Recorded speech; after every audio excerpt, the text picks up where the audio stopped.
Cuentos completos de Guy de Maupassant. La mano disecada. Hará cosa de 8 meses, un amigo mío, Luis R., había reunido cierta noche a varios compañeros de colegio, bebíamos ponche y fumábamos hablando de literatura, de pintura, y contando de vez en cuando algunas aventuras picantes, como suele ocurrir en las reuniones de gente joven. De pronto se abre de par en par la puerta y entra como un huracán uno de mis buenos amigos de la infancia. «Adivinen de dónde vengo», exclama al punto.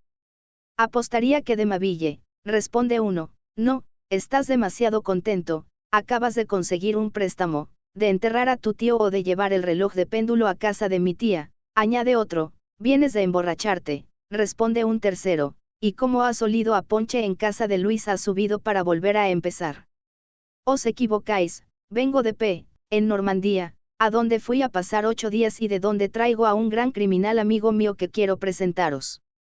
Tras estas palabras, sacó del bolsillo una mano disecada, los músculos, extremadamente potentes, de aquella mano horrible, negra, seca, muy larga y como crispada, estaban sujetos por dentro y por fuera por una tira de piel apergaminada, las uñas, amarillas y estrechas, seguían en la punta de los dedos, todo aquello olía a crimen a una legua.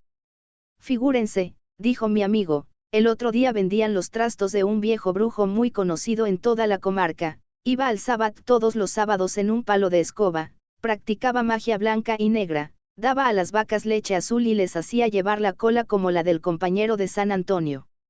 Lo cierto es que ese granuja sentía gran aprecio por esta mano, que, según él, era la de un célebre criminal ajusticiado en 1736 por haber tirado de cabeza a un pozo a su esposa legítima, cosa que no me parece ningún error, y por haber colgado luego del campanario de la iglesia al cura que los había casado.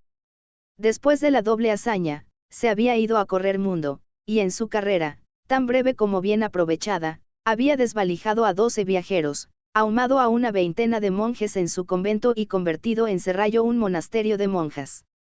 «¿Pero qué vas a hacer con ese horror?», exclamamos nosotros. «Ya lo veréis, haré un tirador de campanilla para espantar a mis acreedores».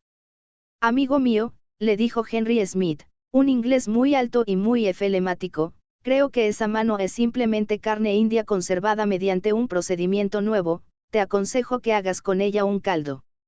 «Nada de burlas, caballeros», dijo con la mayor sangre fría un estudiante de medicina al que le faltaba muy poco para estar borracho. «Y tú, Pierre, si me permites un consejo, haz enterrar cristianamente ese despojo humano, no vaya a ser que su propietario venga a reclamártelo, además, vete a saber si esa mano no tiene malos hábitos, porque ya conoces el refrán, el que ha matado, matará. Y el que ha bebido, beberá», añadió el anfitrión, escanciando acto seguido un gran vaso de ponche al estudiante, que se lo bebió de un trago para caer desvanecido bajo la mesa. La ocurrencia fue acogida con risas formidables, y Pierre, alzando su vaso y saludando con la mano, dijo: «Bebo por la próxima visita de tu amo». Al día siguiente, como pasaba delante de su puerta, entré en su casa, eran las 2 de la tarde, y lo encontré leyendo y fumando. «¿Cómo estás?», le dije. «Muy bien», me respondió. «¿Y tu mano?». «Has debido de verla en mi campanilla, donde la puse ayer noche cuando volví. Pero, a propósito, figúrate que algún imbécil, sin duda para jugarme una mala pasada, ha estado tirando de la campanilla a medianoche, he preguntado quién andaba allí, pero como nadie me respondía, he vuelto a acostarme y a dormirme». En ese momento llamaron, era el propietario de la casa, personaje grosero y muy impertinente que entró sin saludar. «Señor», le dijo a mi amigo, «le ruego que quite inmediatamente la carroña que ha colgado del cordón de la campanilla, porque en otro caso me veré obligado a echarle». «Caballero», replicó Pierre muy serio, «está usted insultando a una mano que no lo merece, ha de saber que perteneció a un hombre muy bien educado». El propietario dio media vuelta y salió como había entrado. Pierre fue tras sus pasos, descolgó la mano y la ató a la campanilla que colgaba en su alcoba. «Así está mejor», dijo, «esta mano, como el morir habemos de los trapenses, me hará pensar en cosas serias todas las noches al acostarme». Al cabo de una hora lo dejé y volví a mi domicilio.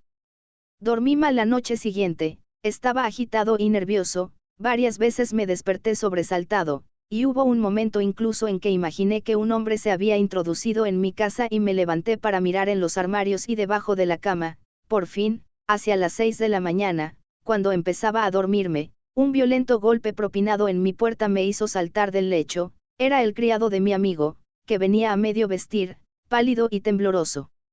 ¡Ay, señor!, exclamó sollozando, han asesinado a mi pobre amo. La casa estaba llena de gente, todos discutían, se agitaban, era un movimiento incesante, todos peroraban, contaban y comentaban el suceso de mil maneras. A duras penas conseguí llegar hasta el dormitorio, la puerta estaba custodiada, dije mi nombre y me dejaron entrar.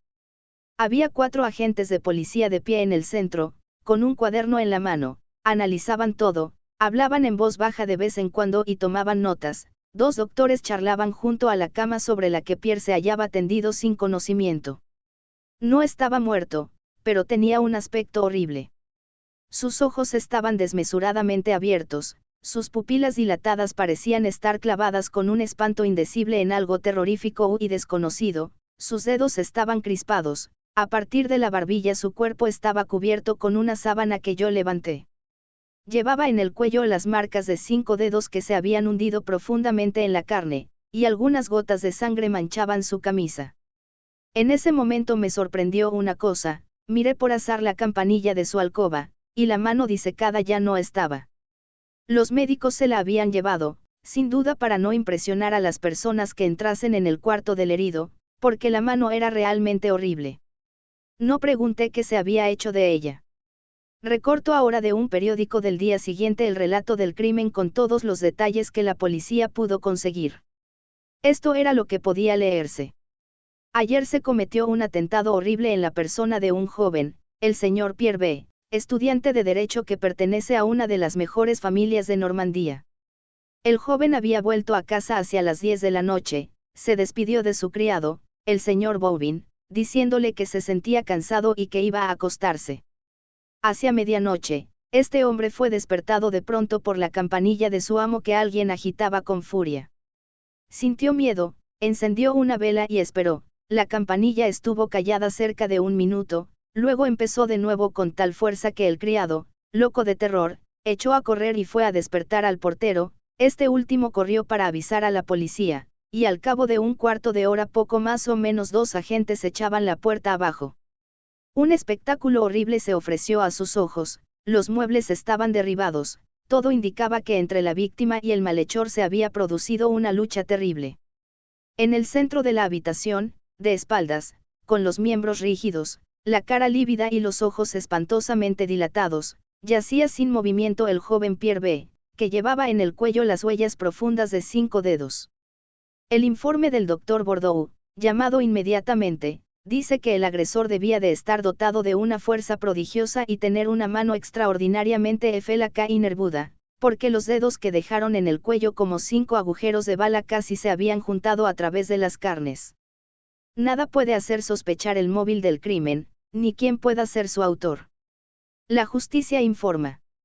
Al día siguiente, en el mismo periódico, se leía: el señor Pierre B., víctima del espantoso atentado que ayer contábamos, ha recuperado el conocimiento tras 2 horas de asiduos cuidados por parte del doctor Bordeaux. Su vida no corre peligro, pero se teme por su razón, sigue sin haber pistas del culpable. En efecto, mi pobre amigo estaba loco, durante 7 meses fui a verlo todos los días al hospicio donde lo habíamos internado, pero no recuperó ni una luz de razón. En su delirio se le escapaban palabras extrañas y, como todos los locos, tenía una idea fija. Se creía perseguido constantemente por un espectro. Un día vinieron a buscarme a toda prisa diciéndome que estaba peor, lo encontré en la agonía. Permaneció muy tranquilo durante 2 horas, luego, incorporándose de pronto en la cama a pesar de nuestros esfuerzos, exclamó agitando los brazos y presa de un terror espantoso: agárrala, agárrala. Socorro, me estrangula, socorro. Dio 2 vueltas a la habitación aullando y luego cayó muerto de bruces contra el suelo. Como él era huérfano, me encargué de llevar su cuerpo a la pequeña aldea de P., en Normandía, donde estaban enterrados sus padres. De ese mismo pueblo venía yo la noche en que él nos había encontrado bebiendo ponche en casa de Luis R. y nos había presentado su mano disecada. Su cuerpo fue encerrado en un ataúd de plomo, y 4 días después me paseaba tristemente con el viejo cura que le había dado sus primeras clases por el pequeño cementerio donde cavaban su tumba. Hacía un tiempo magnífico, el cielo completamente azul derramaba luz, los pájaros cantaban en las zarzas del talud a donde muchas veces, niños los dos, habíamos ido a comer moras. Creía estar viéndolo escapar a lo largo de la tapia y colarse por el pequeño agujero que yo conocía de sobra, allá lejos, en el extremo del terreno donde se entierra a los pobres. Luego volvíamos a casa, con las mejillas y los labios negros del jugo de las moras que habíamos comido, y miré las zarzas, estaban cubiertas de moras, cogí una de forma maquinal y me la llevé a la boca. El cura había abierto su breviario y murmuraba en voz baja sus oremus, y yo oía al fin a él de la avenida La Asada de los enterradores cavando la tumba. Repentinamente nos llamaron, el cura cerró su libro y fuimos a ver qué querían de nosotros. Habían encontrado un ataúd, saltaron la tapa de un golpe de azada, y entonces vimos un esqueleto desmesuradamente largo, tumbado sobre la espalda, que con su ojo hueco aún parecía mirarnos y desafiarnos. Sentí malestar, no sé por qué, casi tuve miedo. Vaya, exclamó uno de los hombres, fíjense, este granuja tiene una muñeca cortada, ahí está la mano. Y recogió junto al cuerpo una gran mano disecada que nos presentó. Cuidado, dijo el otro riendo, parece que te mira y que va a saltarte al cuello para que le devuelvas su mano. Vamos, amigos míos, dijo el cura, dejen a los muertos en paz y cierren otra vez el ataúd, cavaremos en otra parte la tumba del pobre señor Pierre. Al día siguiente todo había terminado y tomé el camino de París después de haberle dejado 50 francos al viejo cura para misas por el descanso del alma de aquel cuya sepultura habíamos turbado de aquella manera. Sobre el agua. Tuve alquilada, el pasado verano, una casita de campo a orillas del Sena, a varias leguas de París, e iba a dormir allí todas las noches. Al cabo de unos días trabé conocimiento con uno de mis vecinos, un hombre de 30 a 40 años que era desde luego el tipo más curioso que había visto nunca. Era un viejo remero, pero un remero empedernido, siempre junto al agua, siempre sobre el agua, siempre en el agua. Debía de haber nacido en un bote, y con toda seguridad morirá en la botadura fien a él. Una tarde que paseábamos a orillas del Sena, le pedí que me contase algunas anécdotas de su vida náutica. Inmediatamente mi buen hombre se anima, se transfigure, se vuelve elocuente, casi poeta. Albergaba en el pecho una gran pasión, una pasión devoradora, irresistible, el río. Ah, me dijo, cuántos recuerdos tengo de este río que usted ve deslizarse ahí, cerca de nosotros. Ustedes, los habitantes de las calles, no saben lo que es el río. Pero escuche a un pescador cuando pronuncia ya esa palabra. Para él es lo misterioso, lo profundo, lo desconocido, el país de los espejismos y las fantasmagorías, donde de noche se ven cosas que no existen, donde se oyen ruidos que no se conocen, donde se tiembla sin saber por qué, como al cruzar un cementerio, y en efecto, es el más siniestro de los cementerios, ese donde no se tiene tumba. Para el pescador, la tierra tiene límites, pero en la sombra, cuando no hay luna, el río es ilimitado. Un marinero no siente lo mismo por el mar. El mar es a menudo duro y perverso, cierto, pero grita, brama, es leal, mientras que el río es silencioso y pérfido. No brama, se desliza siempre sin ruido, y ese movimiento eterno del agua que fluye es para mí más espantoso que las altas olas del océano. Algunos soñadores pretenden que el mar oculta en su seno inmensas regiones azuladas, donde los ahogados ruedan entre los grandes peces, en medio de extraños bosques y grutas de cristal. El río no tiene más que profundidades negras donde uno se pudre en el limo. Sin embargo, es hermoso cuando brilla al sol naciente y cuando chapotea dulcemente entre sus riberas cubiertas de cañas murmuradoras. Hablando del océano, dijo el poeta. Oh. Olas, cuánto sabéis de lúgubres historias. Vosotras, olas profundas. Temidas por las madres arrodilladas. Os las contáis cuando suben las mareas. Y eso os provoca las desesperadas voces. ¿Qué tenéis, de noche, cuando venís hacia nosotros? Pues bien, creo que las historias susurradas por las delgadas cañas con sus vocecitas tan dulces deben de ser más siniestras todavía que los dramas contados por los bramidos de las olas. Pero, ya que me pide algunos de mis recuerdos, voy a contarle una singular aventura que me ocurrió aquí, hace una decena de años. Vivía yo, como hoy, en la casa de la vieja Lefán, y uno de mis mejores camaradas, Luis Bernet, que ahora ha renunciado al remo, a sus pompas y a su desaliño para entrar en el Consejo de Estado, se hallaba instalado en el pueblo de C, 2 leguas más abajo. Cenábamos juntos todos los días, unas veces en mi casa, otras en la suya. Una noche, cuando regresaba solo y bastante cansado, arrastrando pesadamente mi gran barca, un Ocean 6 de 12 pies que siempre utilizaba de noche, me paré unos segundos para recobrar el aliento cerca de la punta de las cañas, allá abajo, unos 200 metros antes del puente del ferrocarril. Hacía un tiempo magnífico, la luna resplandecía, el río brillaba, el aire estaba calmo y era suave. Aquella tranquilidad me tentó, me dije que sería muy agradable fumar una pipa en aquel sitio. Pensado y hecho, cogí el ancla y la arrojé al río. El bote, que volvía a descender con la corriente, tiró de la cadena hasta el final, luego se detuvo, y me senté a popa sobre mi piel de carnero, lo más cómodamente posible.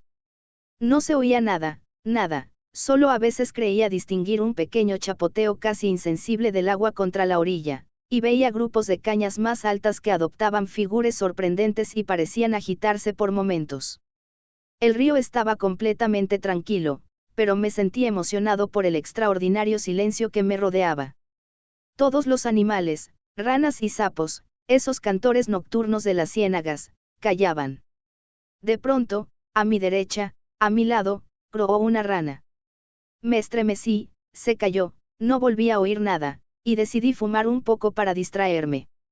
Sin embargo, aunque era un famoso quemador de pipas, no pude, a la segunda calada, me mareé y lo dejé. Me puse a canturrear, el sonido de mi voz me resultaba penoso, entonces me tumbé en el fondo del bote y miré al cielo. Durante un rato permanecí tranquilo, pero pronto los ligeros movimientos de la barca me inquietaron. Me pareció que daba gigantescas guiñadas, tocando sucesivamente las dos riberas del río, después creí que un ser o una fuerza invisible la atraía suavemente hacia el fondo del agua y la levantaba luego para dejarla caer.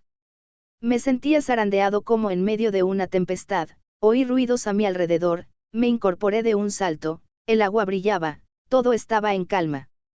Comprendí que tenía los nervios un poco desquiciados y decidí marcharme. Tiré de mi cadena, el bote se puso en movimiento, luego sentí una resistencia, tiré con más fuerza, el ancla no vino, se había enganchado con algo en el fondo del agua y no podía levantarla, me puse a tirar de nuevo, pero fue inútil. Entonces hice girar la barca con mis remos y la llevé río arriba para cambiar la posición del ancla.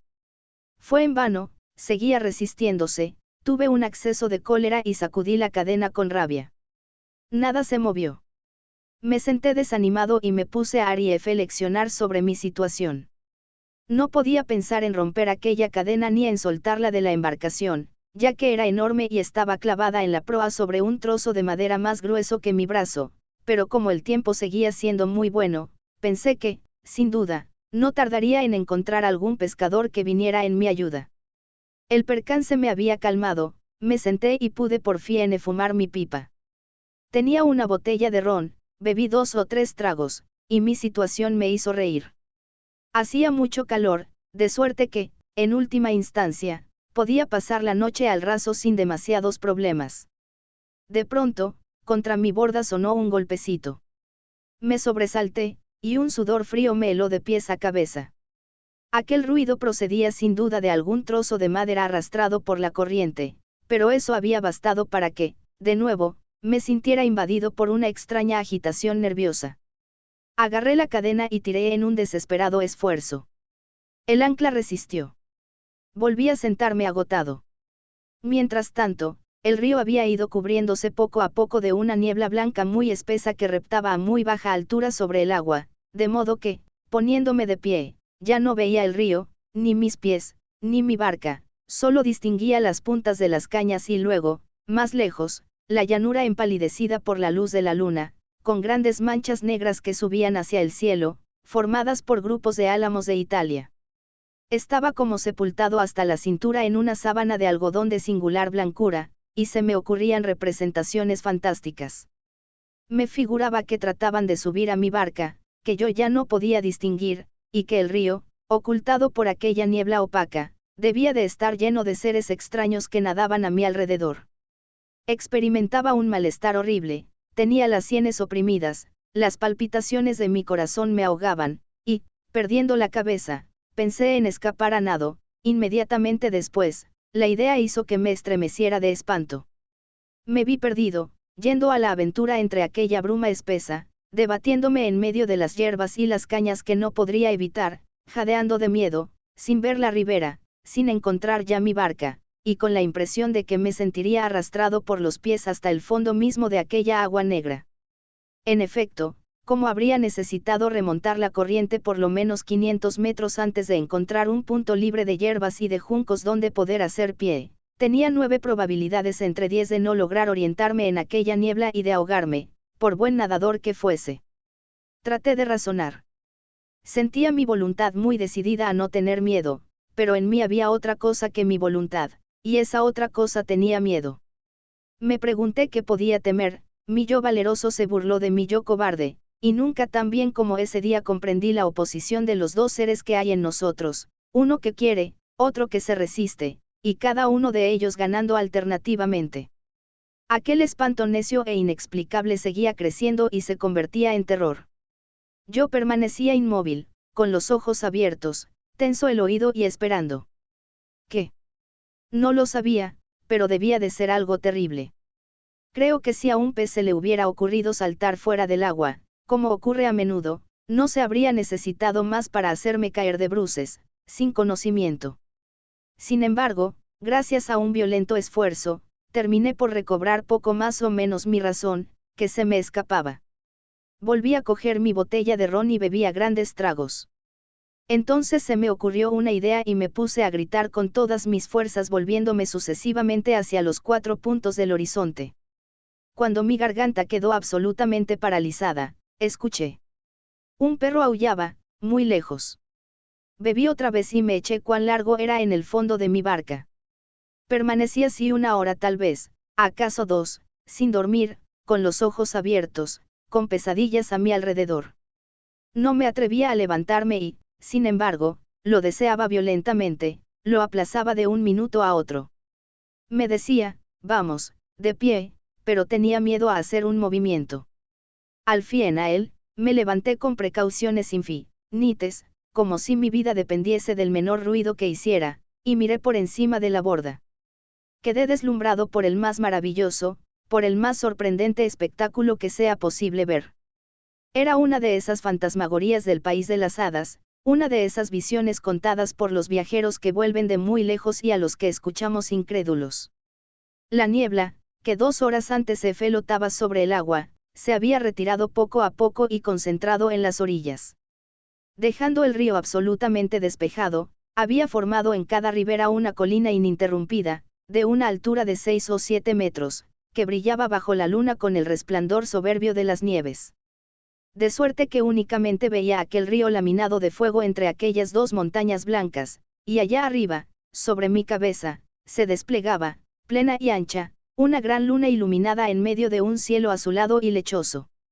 Todos los animales del agua se habían despertado, las ranas croaban con furia mientras a cada instante oía, tan pronto a mi derecha como a mi izquierda, esa nota breve, monótona y triste que lanza a las estrellas la voz cobriza de los sapos. Y, cosa extraña, ya no tenía miedo, me hallaba en medio de un paisaje tan extraordinario que las singularidades más fuertes no hubieran podido extrañarme. ¿Cuánto tiempo duró aquello? No lo sé, porque había terminado por adormecerme. Cuando abrí los ojos, la luna había desaparecido, el cielo estaba cubierto de nubes. El agua chapoteaba de una manera lúgubre, el viento soplaba, hacía frío, la oscuridad era profunda. Bebí lo que me quedaba de ron, luego escuché, tiritando, el rumor lastimero de los juncos y el ruido siniestro del río. Traté de ver, pero no pude distinguir mi barca, ni siquiera mis manos, que acercaba a mis ojos bebí otra vez y me eché cuán largo era en el fondo de mi barca. Permanecí así 1 hora tal vez, acaso 2, sin dormir, con los ojos abiertos, con pesadillas a mi alrededor. No me atrevía a levantarme y, sin embargo, lo deseaba violentamente, lo aplazaba de un minuto a otro. Me decía, vamos, de pie, pero tenía miedo a hacer un movimiento. Al fin a él, me levanté con precauciones infinitas, como si mi vida dependiese del menor ruido que hiciera, y miré por encima de la borda. Quedé deslumbrado por el más maravilloso, por el más sorprendente espectáculo que sea posible ver. Era una de esas fantasmagorías del país de las hadas, una de esas visiones contadas por los viajeros que vuelven de muy lejos y a los que escuchamos incrédulos. La niebla, que 2 horas antes se flotaba sobre el agua, se había retirado poco a poco y concentrado en las orillas. Dejando el río absolutamente despejado, había formado en cada ribera una colina ininterrumpida, de una altura de 6 o 7 metros, que brillaba bajo la luna con el resplandor soberbio de las nieves. De suerte que únicamente veía aquel río laminado de fuego entre aquellas dos montañas blancas, y allá arriba, sobre mi cabeza, se desplegaba, plena y ancha, una gran luna iluminada en medio de un cielo azulado y lechoso. Todos los animales del agua se habían despertado, las ranas croaban con furia mientras a cada instante oía, tan pronto a mi derecha como a mi izquierda, esa nota breve, monótona y triste que lanza a las estrellas la voz cobriza de los sapos. Y, cosa extraña, ya no tenía miedo, me hallaba en medio de un paisaje tan extraordinario que las singularidades más fuertes no hubieran podido extrañarme. ¿Cuánto tiempo duró aquello? No lo sé, porque había terminado por adormecerme. Cuando abrí los ojos, la luna había desaparecido, el cielo estaba cubierto de nubes. El agua chapoteaba de una manera lúgubre, el viento soplaba, hacía frío, la oscuridad era profunda. Bebí lo que me quedaba de ron, luego escuché, tiritando, el rumor lastimero de los juncos y el ruido siniestro del río. Traté de ver, pero no pude distinguir mi barca, ni siquiera mis manos, que acercaba a mis ojos. Poco a poco, sin embargo, disminuyó el espesor de aquella negrura. De pronto creí sentir que una sombra se deslizaba muy cerca de mí, lancé un grito, una voz me respondió, era un pescador. Lo llamé, él se acercó y le conté mi percance. Arrimó entonces su barca a un costado de la mía y los dos tiramos de la cadena. El ancla no se movió. Llegaba el día, sombrío, gris, lluvioso, glacial, una de esas jornadas que os traen tristezas y desdichas. Divisé otra barca, la llamamos a gritos. El hombre que iba en ella unió sus esfuerzos a los nuestros, entonces el ancla fue cediendo poco a poco. Subía, pero despacio, muy despacio, y cargada con un peso considerable. Por fin vislumbramos una masa negra, y la subimos a bordo, era el cadáver de una anciana con una enorme piedra al cuello. El repartidor de agua bendita. Tiempo atrás vivía en una casita, cerca de una carretera principal, a la entrada de un pueblo. Se había hecho carretero después de haberse casado con la hija de un campesino de la región, y, como los dos trabajaron mucho, amasaron una pequeña fortuna. Solo que no tenían hijos, cosa que los apenaba enormemente. Por fin les llegó uno, lo llamaron Jan, y lo mimaban ambos apasionadamente, envolviéndolo con su amor, queriéndolo tanto que no podían estar 1 hora sin contemplarlo. Cuando tenía 5 años, unos saltimbanquis pasaron por el pueblo y montaron una barraca en la plaza del ayuntamiento. Jan, que los había visto, se escapó de la casa, y su padre, tras haberlo buscado largo rato, lo encontró en medio de cabras sabias y perros volatineros, lanzando grandes carcajadas sobre las rodillas de un viejo payaso. 3 días después, a la hora de la comida, en el momento de sentarse a la mesa, el carretero y su mujer se dieron cuenta de que su hijo ya no estaba en casa. Lo buscaron en el jardín, y, como no lo encontraban, el padre gritó con todas sus fuerzas a la orilla de la carretera, Jan. Se acercaba la noche, el horizonte se llenaba de un vapor oscuro que hacía retroceder los objetos a una lejanía sombría y pavorosa. Muy cerca de allí, 3 grandes abetos parecían llorar. No respondió ninguna voz, pero en el aire había algo así como unos gemidos indistintos. El padre escuchó largo rato, creyendo siempre oír algo, tan pronto a derecha como a izquierda, y enloquecido se adentraba en la oscuridad llamando sin cesar, Jan. Jan. Corrió así hasta el alba, llenando las tinieblas con sus gritos y asustando a los animales que merodeaban, destrozado por una terrible angustia y creyendo enloquecer por momentos.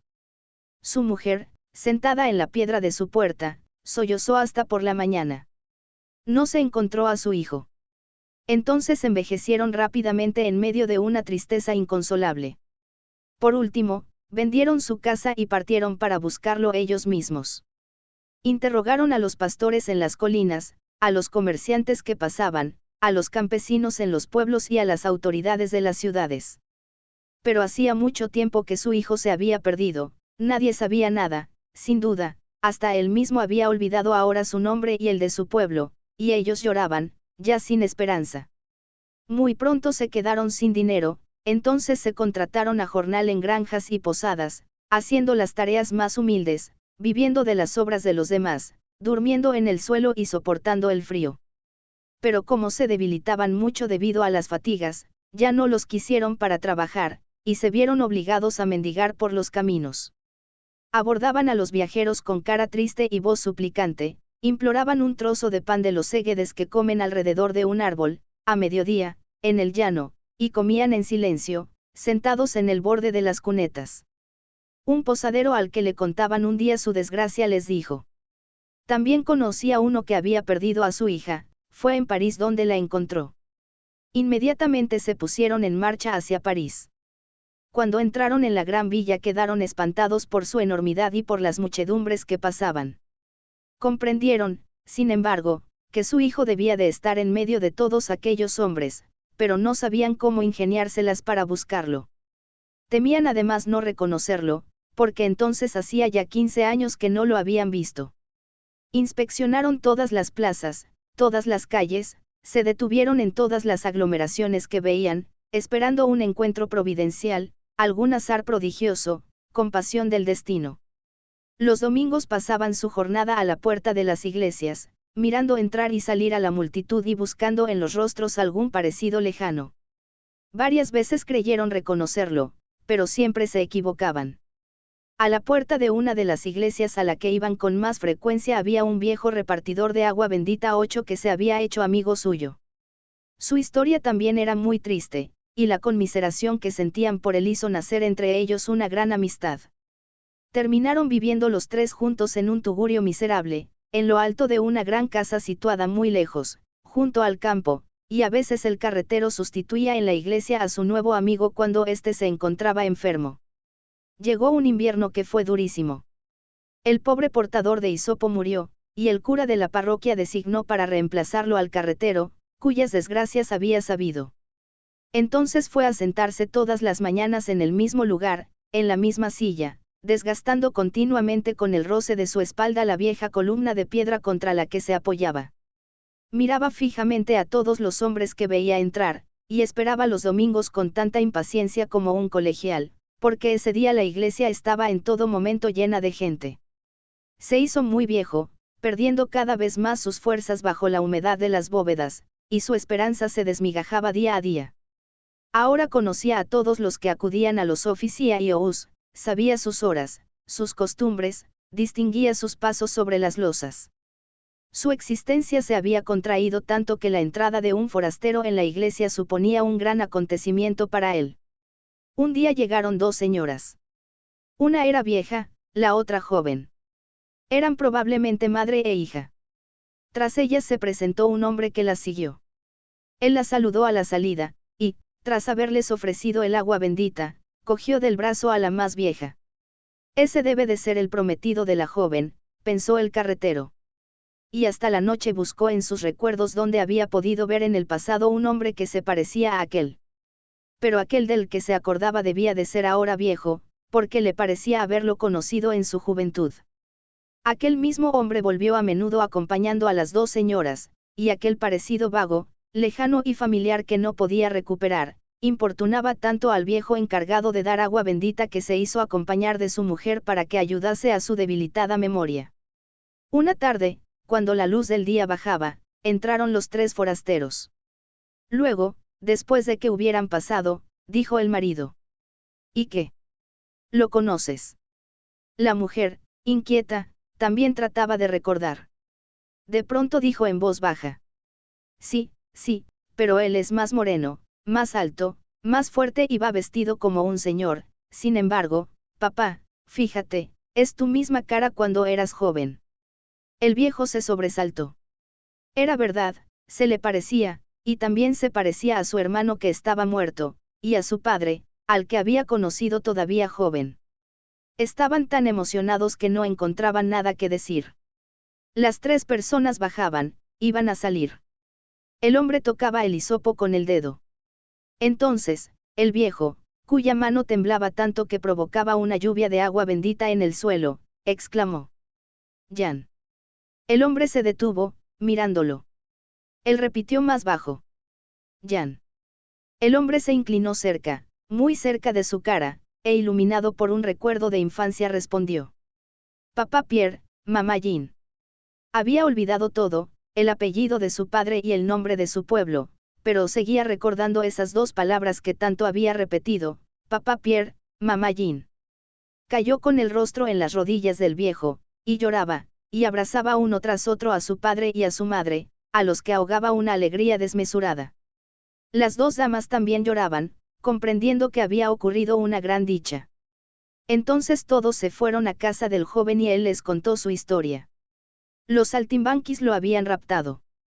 Durante 3 años recorrió con ellos muchas regiones. Luego la compañía se había dispersado, y un día, una anciana dama, en un castillo, había dado dinero para quedarse con él porque le había parecido simpático. Como era inteligente, lo mandaron a la escuela, luego al colegio, y la anciana dama, que no tenía hijos, le había dejado su fortuna. También él había buscado a sus padres, pero como solo se acordaba de aquellos dos nombres, papá Pierre, mamá Jean, no había podido encontrarlos. Ahora iba a casarse, y presentó a su prometida, que era muy buena y muy hermosa. Después de que los dos ancianos hubieron contado a su vez sus penas y sus fatigas, volvieron a abrazarlo una vez más, y esa noche velaron hasta muy tarde, sin atreverse a dormir por miedo a que la felicidad que los esquivaba desde hacía tanto tiempo los abandonara de nuevo durante su sueño. Pero ya habían gastado toda la tenacidad de la desgracia, porque fueron felices hasta su muerte. El casamiento del teniente Laré. Al principio de la campaña, el teniente Laré capturó a los prusianos 2 cañones. Su general le dijo, gracias, teniente, y le concedió la Cruz de Honor 10. Como era tan prudente como valeroso, sutil, imaginativo, pródigo en estratagemas y recursos, se le confió un centenar de hombres, y él organizó un servicio de exploradores que, en las retiradas, salvó varias veces al ejército. Pero, como un mar desbordado, la invasión entraba por toda la frontera. Eran grandes oleadas de hombres que llegaban unas tras otras, levantando a su alrededor una espuma de merodeadores. La brigada del general Querel, separada de su división, retrocedía sin cesar, batiéndose cada día, pero se conservaba casi intacta gracias a la vigilancia y a la celeridad del teniente Laré, que parecía estar en todas partes al mismo tiempo, hacía fracasar todas las tretas del enemigo, burlaba sus previsiones, despistaba a sus ulanos 11 y mataba a sus vanguardias. Una mañana el general lo mandó llamar. Teniente, dijo, aquí tengo un despacho del general de la Sere, que está perdido si no llegamos en su ayuda mañana al salir el sol. Lo encuentra en Blainville, a 8 leguas de aquí. Partirá usted al caer la noche con 300 hombres que irá escalonando a lo largo del camino. Yo le seguiré 2 horas más tarde. Estudie la ruta con cuidado, tengo miedo a encontrar una división enemiga. Helaba con fuerza desde hacía 8 días. A las 2 empezó a caer la nieve, por la noche, la tierra estaba cubierta y espesos torbellinos blancos empañaban los objetos más próximos. A las 6 el destacamento se puso en marcha. 2 hombres avanzaban como exploradores, solos, 300 metros por delante. Luego venía un pelotón de 10 hombres mandado por el propio teniente. El resto avanzaba detrás en 2 largas columnas. A 300 metros, en los flancos de la pequeña tropa, a derecha e izquierda, algunos soldados marchaban de 2 en 2. La nieve, que seguía cayendo, los espolvoreaba de blanco en la sombra, no se fundía sobre sus ropas, de manera que, como la noche era oscura, apenas manchaba la palidez uniforme del campo. De vez en cuando hacíamos un alto. Entonces solo se oía ese innombrable roce de la nieve que cae, más sensación que ruido, murmullo ligero, siniestro y vago. Una orden se comunicaba en voz baja y, cuando la tropa volvía a ponerse en marcha, dejaba tras de sí una especie de fantasma blanco de pie en la nieve, que se borraba poco a poco y terminaba por desaparecer. Eran los escalones vivientes que debían guiar al ejército. Los exploradores aminoraron su marcha. Algo se erguía ante ellos. Tiren a la derecha, dijo el teniente, es el bosque de Ronfé, el castillo se encuentra más a la izquierda. Pronto circuló la palabra, alto. El destacamento se detuvo y esperó al teniente que, acompañado por solo 10 hombres, dirigía el reconocimiento hasta el castillo. Avanzaban arrastrándose bajo los árboles. De repente todos se quedaron inmóviles. Una calma espantosa planeó sobre ellos. Luego, muy cerca, una vocecita clara, musical y joven, atravesó el silencio del bosque. Decía: Padre, vamos a perdernos en la nieve. Nunca llegaremos a Blainville. Una voz más fuerte respondió: No tengas miedo, hijita, conozco la región como la palma de mi mano. Lo largo del camino. Yo le seguiré 2 horas más tarde. Estudie la ruta con cuidado, tengo miedo a encontrar una división enemiga. Helaba con fuerza desde hacía 8 días. A las 2 empezó a caer la nieve, por la noche, la tierra estaba cubierta y espesos torbellinos blancos empañaban los objetos más próximos. A las 6 el destacamento se puso en marcha. 2 hombres avanzaban como exploradores, solos, 300 metros por delante. Luego venía un pelotón de 10 hombres mandado por el propio teniente. El resto avanzaba detrás en 2 largas columnas. A 300 metros, en los flancos de la pequeña tropa, a derecha e izquierda, algunos soldados marchaban de 2 en 2. La nieve, que seguía cayendo, los espolvoreaba de blanco en la sombra, no se fundía sobre sus ropas, de manera que, como la noche era oscura, apenas manchaba la palidez uniforme del campo. De vez en cuando hacíamos un alto. Entonces solo se oía ese innombrable roce de la nieve que cae, más sensación que ruido, murmullo ligero, siniestro y vago. Una orden se comunicaba en voz baja y, cuando la tropa volvía a ponerse en marcha, dejaba tras de sí una especie de fantasma blanco de pie en la nieve, que se borraba poco a poco y terminaba por desaparecer. Eran los escalones vivientes que debían guiar al ejército. Los exploradores aminoraron su marcha. Algo se erguía ante ellos. Tiren a la derecha, dijo el teniente, es el bosque de Ronfé, el castillo se encuentra más a la izquierda. Pronto circuló la palabra, alto. El destacamento se detuvo y esperó al teniente que, acompañado por solo 10 hombres, dirigía el reconocimiento hasta el castillo. Avanzaban arrastrándose bajo los árboles. De repente todos se quedaron inmóviles. Una calma espantosa planeó sobre ellos. Luego, muy cerca, una vocecita clara, musical y joven, atravesó el silencio del bosque. Decía: Padre, vamos a perdernos en la nieve. Nunca llegaremos a Blainville. Una voz más fuerte respondió: No tengas miedo, hijita, conozco la región como la palma de mi mano. El teniente dijo unas palabras y 4 hombres se alejaron sin ruido, semejantes a sombras. De pronto un agudo grito de mujer subió en la oscuridad. Trajeron a 2 prisioneros, un viejo y una niña. El teniente los interrogó, siempre en voz baja. ¿Cómo se llama usted? Pierre Bernard. Profesión. Sumiller del conde de Ronfé. ¿Es hija suya? Sí. ¿Qué hace? Es la bandera en el castillo. Vive Dios, ¿por qué andan vagando así, de noche? Escapamos. ¿Por qué? Esta noche han pasado 2 eulanos. Han fusilado a 3 guardas y ahorcado al jardinero, y yo he tenido miedo por la pequeña. ¿A dónde se dirigen? A Blainville. ¿Por qué? Porque allí hay un ejército francés. ¿Conoce el camino? Perfectamente. Muy bien, síganos. Se unieron a la columna, y reanudamos la marcha a campo traviesa. El viejo seguía en silencio al capitán. La hija caminaba a su lado.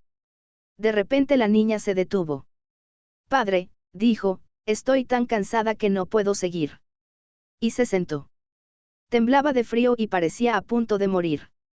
Su padre quiso llevarla. Era demasiado viejo y demasiado débil. Mi teniente, dijo sollozando, seríamos un estorbo para su marcha. Francia ante todo.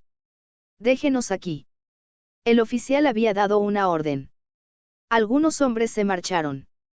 Volvieron con ramas cortadas. Entonces, en un minuto, se hizo una camilla. El destacamento entero se les había unido. Aquí hay una mujer que se muere de frío, dijo el teniente, quien quiere dar su capote para cubrirla. 200 capotes se desabrocharon. Y ahora, ¿quién quiere llevarla? Todos los brazos se ofrecieron.